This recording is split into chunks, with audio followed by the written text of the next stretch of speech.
ফুল নিয়ে যান, ফুল, টাটকা ফুলের মালা নিয়ে যান। রজনী, গাঁদা, আরো অনেক ফুল আছে। ফুল নিয়ে যান, ফুল, ফুল নিয়ে যান, ফুল।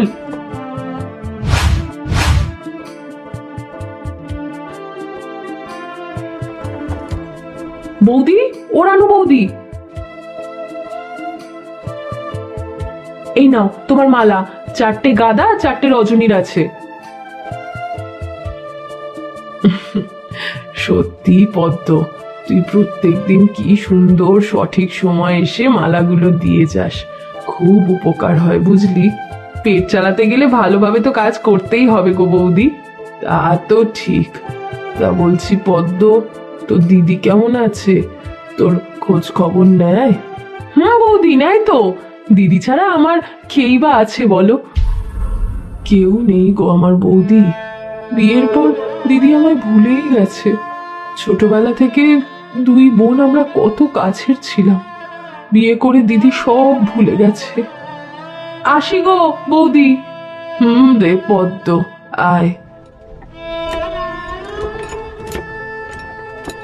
হে ভগবান, মেয়েটার দিকে একটু দেখো। মা বাপ মরা মেয়ে নিজে কাজ করে পড়াশোনা করে চলেছে। এই টাকাটা কাল ফুল আনতে যাব। এটা মুদিখানা আর বাজার খরচ, আর বাকিটা সেভিং। যাই, ভাত কটা খেয়ে নি। বল বোন। কেমন আছিস দিদি? অনেক দিন তো ফোন করিসনি। এই কদিন আমি তোকে অনেকবার ফোন করেছি, তুই ফোন তুলিসনি কেন? আমি কি আর সবসময় তোর প্যান প্যান শোনার জন্য বসে থাকবো নাকি? কি বলতে ফোন করেছিস বল। তুই এখানে কবে আসবি দিদি? যাবো না রে। এমনি এমনি কি আর এত বড় লোকের ছেলেকে বিয়ে করেছি? এখন আমি দামি দামি গাড়িতে করে ঘুরে বেড়াই, কত কত শপিং করি। তুই কি এখানে আর কোনো দিন আসবি না?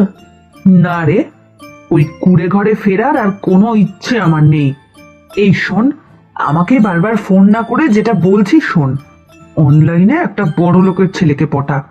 ওরা তো সুন্দরী মেয়ে দেখলেই প্রেমে পড়ে যায়, যেমনটা আমার সাথে হলো আর কি। আমি অন্যের টাকার জোরে বাঁচতে চাই না দিদি। বাবা মা তো আমাদের তেমনটা শেখায়নি বল। আমি পড়ালেখা করে নিজের পায়ে দাঁড়াতে চাই। দেখ কবে সেসব করতে পারিস। আমি এখন রাখলাম। তোরা যে কেন সোজা কথা বুঝতে পারিস না আমি বুঝি না বাপু। হে কি, কারেন্ট নেই, আমি পড়বো কি করে? তার মানে কারেন্টের বিল না দেওয়ার কারণে বোধহয় কানেকশন কেটে দিয়েছে। আমার কাছে যে অত টাকাই থাকে না, কি করে দেব আমি?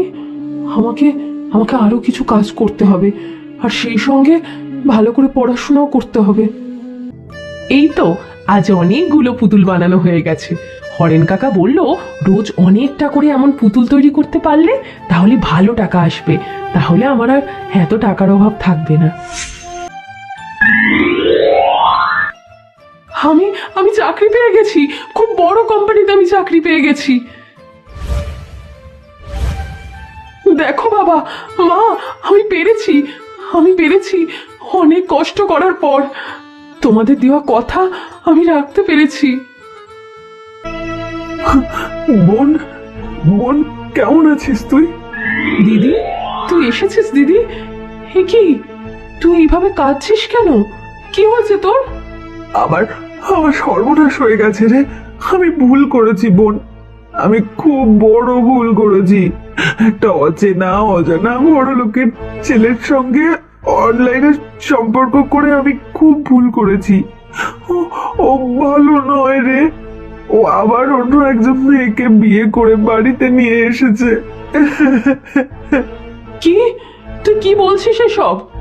হ্যাঁ রে বোন, আমাকে তাড়িয়ে দিয়েছে জানিস। অন্যের ভরসায় জীবনযাপন করা সবসময় সুখের হয় না রে। এটাই তো আমি বলেছিলাম তোকে, পড়াশোনা করে চাকরি করতে কিংবা ব্যবসা, নিজের খরচ নিজে চালা। আর সঠিক মানুষ পাওয়া না পর্যন্ত এমন বিয়ের সিদ্ধান্ত নিতে নেই। এখন আমি কি করবো রে বোন?